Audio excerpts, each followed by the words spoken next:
episode of 419 by Design, we'll spend a day in the shop with Ramsey Brothers Restorations.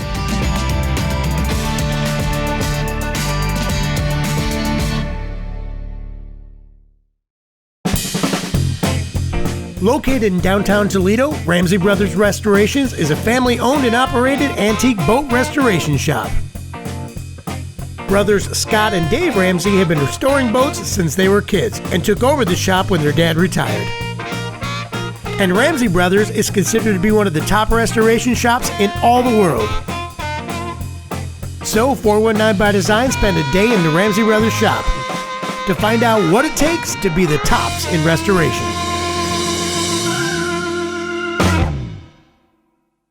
My name is Scott Ramsey, and what I do here varies from day to day. I am the chief negative nitpicker for these guys, if you ask them. But realistically, what I do here every day is I do a lot of the mechanical restoration stuff, carpentry, finish work, a little bit of everything. Dave and I are business partners and own this venture jointly, and we have a good crew of guys, and our father runs the office and tries to keep us in line. Well, I think every single task is different. Even two projects that strike you as being the same on the same vessel are going to have different scopes of work because we're dealing with boats built out of an organic product, so things deteriorate differently. So two identical vessels might require vastly different approaches for restoration. So every project is completely unique from that standpoint. I mean, there's a lot of similarities in construction, but certain customers want a boat for show or something that they can have judged on a point standard, and some want a boat they can go out and have fun with and just look good in. We work on a little bit of everything, and Scott and I have talked about this before. He and I both like doing different things, so it kind of works that way. I do a lot more finish work. Scott does a lot more construction and mechanical stuff. We both do a lot of the wood construction. And there's different styles of boats. We work on mahogany-sided boats that are all varnished. We work on lap strake boats, they look like the siding on a house, and they're painted usually. We work on a lot of those. There was a company called Lyman that built boats in Sandusky. We work on a lot of those. The styles are all over the map, and we've kind of developed different tastes for different things. We work on a lot of Chris Crafts. There were darts that were built in Toledo, which we really like, just from a local history standpoint, and they were really pretty boats, but there's not that many of them out there. But we have a few of those here that we enjoy working on, and we've kind of developed a reputation for building parts for those. There's a lot of variety, which we appreciate. It kind of keeps us on our toes, and once in a while we'll find something new that is a new challenge, and we enjoy tackling those as well.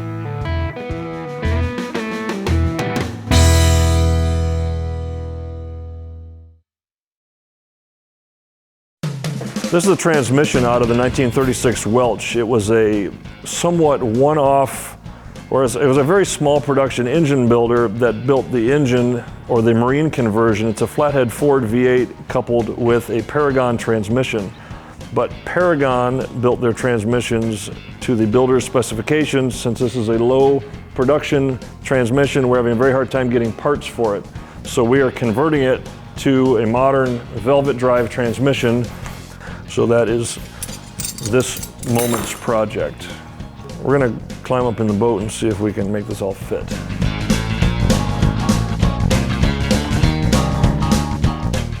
So we became quick change artists with the original transmission. We got it down to a science since we pulled it in and out several times trying to accomplish the repair. So we're gonna put this damper plate on the flywheel. This is what adapts the modern transmission to the vintage Ford flywheel.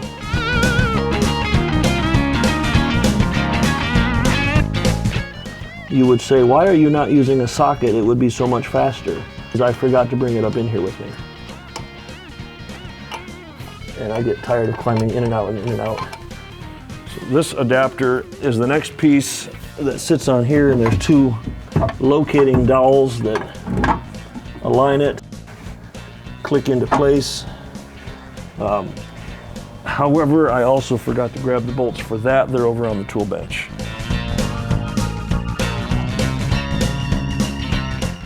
So this is where the bloopers happen when somebody drops a transmission on the back deck of a nice boat. Caleb's gonna hand me this here 100-pound transmission. Thanks, Caleb. Ready? All right. Thank you.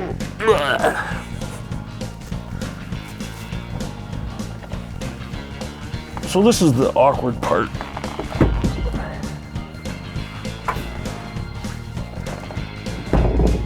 Or I don't know if awkward or unpleasant is the word. Maybe both. Well, it's kind of on.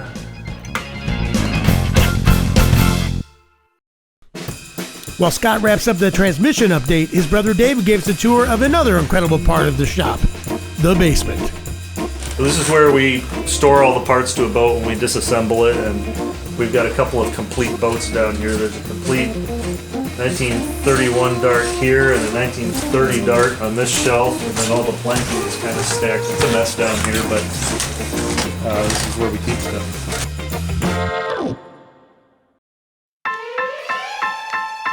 Ahoy, would-be sailors! Can you guess what tool this is? Is it A, a pressure washer, B, a steam wood bender, or C, a bilge pump? The answer to that and more projects after the break.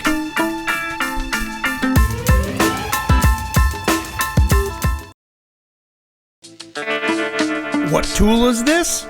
If you guessed a steam wood bender, you're right.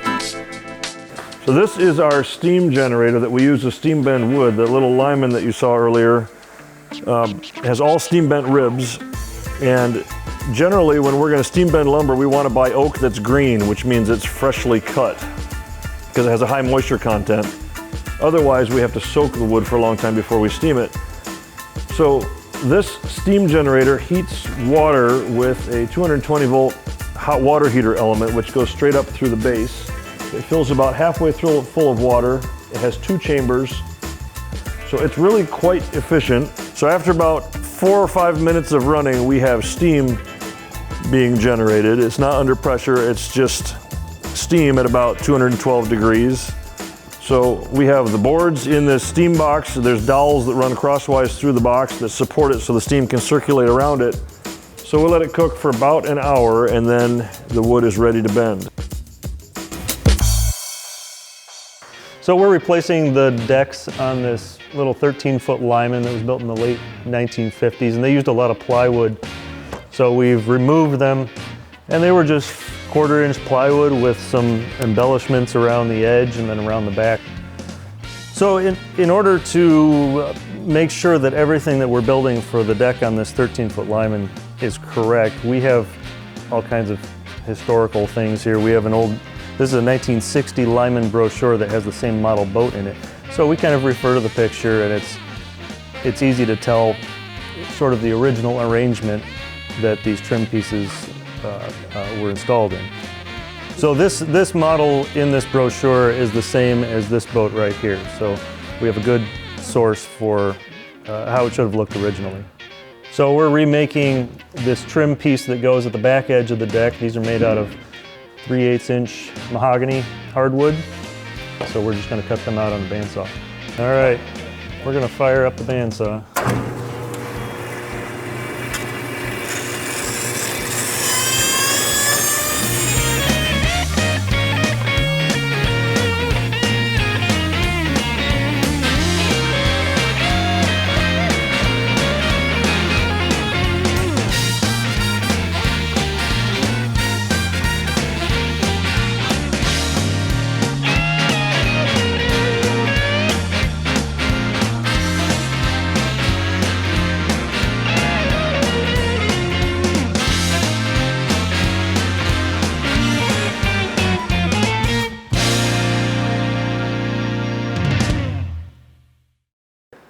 You can definitely see the art that went into them originally when you look at the different eras that they were designed.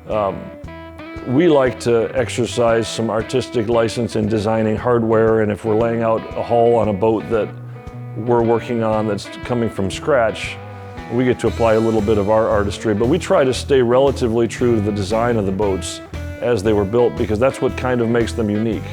Like you get a 1970s skiff craft with orange upholstery and orange deck vinyl, it doesn't look right. If you try to make one part of it look a little more modern, you wreck the whole 70s aesthetic of that boat. So a lot of these boats, some people might think they're ugly, but they fit a stylistic era, and you kind of want to be true to that, and then you kind of create the ambiance of what that era was all about. So we have some 1930 era or earlier fuel caps that we need to make. One boat is using 2, one boat that we're working on, another boat is using 1, and we have a customer in Kansas City that needs 2 of them for his boat. Unfortunately, we don't have an original. There's a couple guys we can buy one from, but the problem with casting brass is that once you cast it, it shrinks just a little bit as it cools. So we are making our own pattern that is just a fraction larger than the original would be, so that when it shrinks, it's going to be the right size. So I've taken measurements off of an original one because we know somebody who has one of these. And we're using some photos and some measurements and actually a 1930 catalog by the manufacturer that kind of gives us a couple of the measurements, gives us the diameter of the base of the fuel cap. And it's just a spin-on cap. It gets threaded on the inside, but we need to have it cast out of brass. So we turned a lot of these pieces on a lathe. The cylinder was turned on a lathe, these ears were turned on a lathe, and the base was turned on a lathe. And so we'll shape it to the right shape, paint it, and then it'll go off to the foundry. And they'll cast it in brass, and when it comes back, it'll look something like this, just kind of rough cast out of brass, and that'll go off to the plater, and then that will get cast, or that will get replated in chrome. And it'll come out like a nice shiny chrome part when we're done.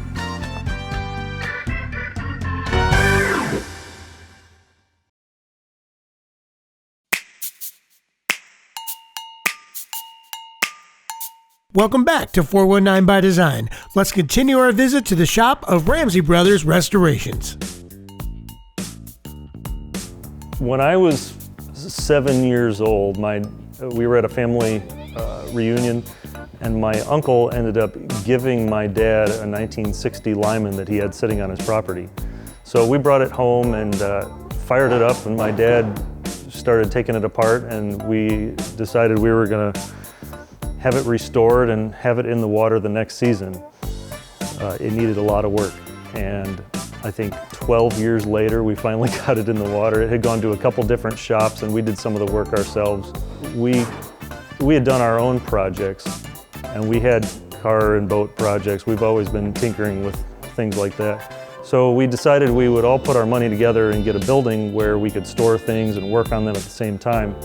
So we found this building, and we were doing some side jobs that were kind of helping pay the bills, and we kind of stumbled upon a job doing a boat. And the owner brought his boat here from Chicago on April Fool's Day of 2006, oddly enough. But he's been one of our good customers that comes back every year, brings his boat back in the winter for winter storage and maintenance. And we started going to some shows, advertising, getting some of our work out there. And we had kind of developed the skills over years of doing our own projects, just hands-on experience, and that's kind of how we got started. Well, each one of these is like a little archaeology project. You get down in, you see pencil markings from the original builders. So Brian and I in the shop try to perfect our 1920s script, because these guys it was mostly guys, and some gals in the factories back then would pencil hull numbers and details onto the boards of the boat. And it's this very flowy script, and so we have a little challenge in the shop perfecting our 1920s pencil markings. We have not found a dead body in a boat of a human. Various rodents of various sizes, yes. Not any human bodies. Probably the most interesting thing we found is there's a boat that's behind you that has some compartments that are bait wells under the floor, and it's a Prohibition era boat. So our feeling is that it could have been a Prohibition era rum runner, because it has lots of concealed compartments which are out of the ordinary. But it also, which is very odd for a 22.5-foot mahogany speedboat, has really big oars and oar locks. And so we think, why in the world would a big speedboat have those? And so the story that we like to tell ourselves is that that was to sneak in silently to shore, delivering their cargo, possibly in the dark. It's probably just a fishing boat, but maybe that's what we like to tell ourselves it was a bootlegger's boat. So one of the fun parts of being able to fix some of these components is that we get to then ship them to the people who need them for their projects. So this is actually a gauge panel. We did not build this. This was manufactured by a company called Grand Craft, which builds reproduction boats in Michigan. And they were building this reproduction gauge panel for early Chris Crafts in the 90s. And this was built around 1990 and put into this dart behind us, which is not the correct panel for the boat. So we removed it and listed it for sale. And actually a guy with a Chris Craft in Norway bought this as a kind of a cheaper option for his dashboard. He doesn't have an original gauge panel, and the originals are very expensive. So he purchased this, and this is going to ship out today and going to Norway. We build components for other restorers or other individuals restoring boats, and we've shipped components for boats worldwide. There was a decent number of these American runabouts exported to Europe in the 1920s and 30s, and so we manufacture parts for some guys in Sweden that are restoring vintage speedboats. But as far as physical boats that come here, geography really doesn't make much of a difference when people are seeking out a shop. We did a varnish job on a boat in Georgia last winter. We've got a boat in here from Minnesota. So pretty much all over the US, but I would say for the most part east of the Rockies is where most of our clientele comes from. So another part that we've completed and we're getting ready to ship out to a gentleman who's restoring his own boat, and he wasn't sure what to do with this part. And we have an original here. This is an original one that has not been restored, so it gives us an idea of how everything was put together. This is a rare switch that was used on early dart runabouts, and this one was in pretty bad shape when it came to us. It had no key, it was frozen up. So we removed all the back, built the new back panel, restored the face of it, and it has this unique little side-to-side key locking mechanism, which we have a local locksmith who restored that for us, and we restored the rest of it, and it's going to ship out very soon and go to this restorer in Kansas City. We'll come in the morning and we'll talk about what we're going to do for the day and the priority projects, and we could be doing wood construction, framing a boat, we could be planking a boat. We do a lot of finish work. We'll be prepping and applying varnish. We brush and we spray finishes. We do a lot of painting. We do a lot of hardware for a lot of these old boats. It's hard to find some of the old hardware, so we've reproduced them. We have a casting shop nearby that'll cast in brass, so we make patterns and we'll have parts cast or machined, and we do a lot of that stuff. We'll farm out the specialty stuff like machining and casting, but we do a lot of the finishing here in-house. Well, there's me and my brother Scott. We started doing this in early 2006, and our younger brother worked here for a while, and he's gone on to do other things, and our dad retired, and so he comes in and he helps us with a lot of the bookkeeping and keeping track of projects, and really helps with the nuts and bolts of tracking projects and making sure that we're able to make a living with the work that we're doing. So he's here most days of the week, helps us with that, and we have two great workers here who are trained in working with older boats and do a great job as well. Well, we like to joke that we only have one professional trained boat builder here. Caleb actually has a degree in boat building from a school up in northern Michigan, the Great Lakes Boat Building School.